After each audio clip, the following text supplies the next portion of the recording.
আসসালামু আলাইকুম বন্ধুরা, আশা করছি আপনারা সকলেই খুব ভালো আছেন। আমি আবারও চলে এসেছি আপনাদের সামনে একটা রেসিপি নিয়ে। রেসিপিটা হচ্ছে পনকা শাকের পোস্ত। তো তার জন্য আমি এখানে নিয়েছি কেটে রাখা পনকা শাকটা আমি ভালোভাবে ধুয়ে নিয়েছি 4 থেকে 5 কোয়া রসুনটা আমি ভালোভাবে থেতো করে নিয়েছি পোস্ত বাটা, আর নিয়েছি একটা আলুটা আমি ছোটো ছোটো করে কেটে নিয়েছি।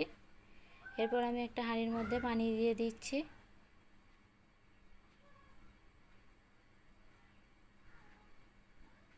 এরপর কেটে রাখা আলুগুলো পানির মধ্যে দিয়ে দিচ্ছি।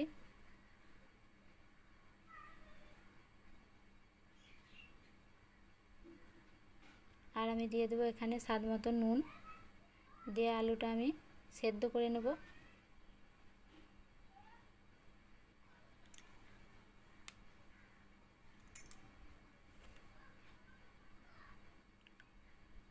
আলুটা ফুটে উঠেছে। এরপর আমি কেটে রাখা পনকা শাক আলুর মধ্যে দিয়ে দেব।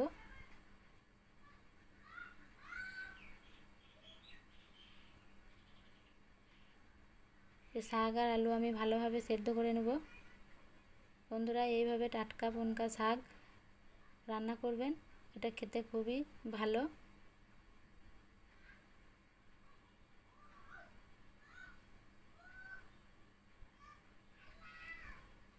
এখানে আলু আর শাক ভালোভাবে সেদ্ধ হয়ে গিয়েছে। এরপর আমি শাক আর আলুর পানিটা গেলে নেব। এরপর আমি হাঁড়ির মধ্যে সামান্য পরিমাণে তেল দিয়ে দেব। দিয়ে দেবো একটা শুকনো লঙ্কা,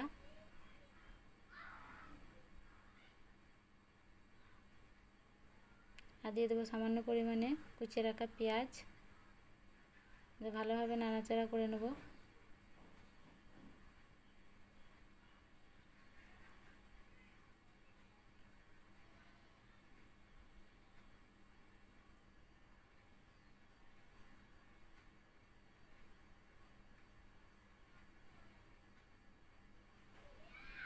এরপর আমি দিয়ে দেবো সেদ্ধ করে রাখা শাক। ভালোভাবে নাড়াচাড়া করে নেব। এরপর বেটে রাখা পোস্তটা আমি শাকের মধ্যে দিয়ে দেবো।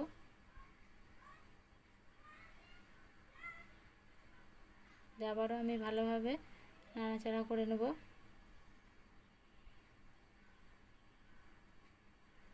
বাটির মধ্যে যে পোস্ত ছিল তাতে পানি দিয়ে আমি শাকের মধ্যে দিয়ে দিলাম থেতো রাখা রসুন।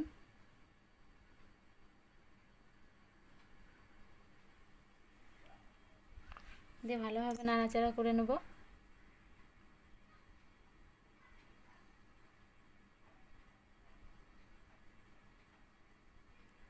আপনারাও বাড়িতে টাটকা পনকা শাক এইভাবে রান্না করবেন।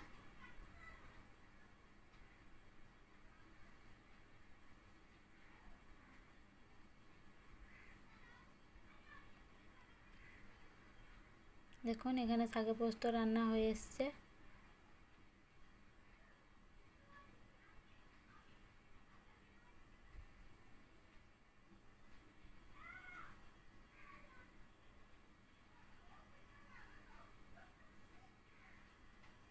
শাক পোস্ত রান্না হয়ে গিয়েছে।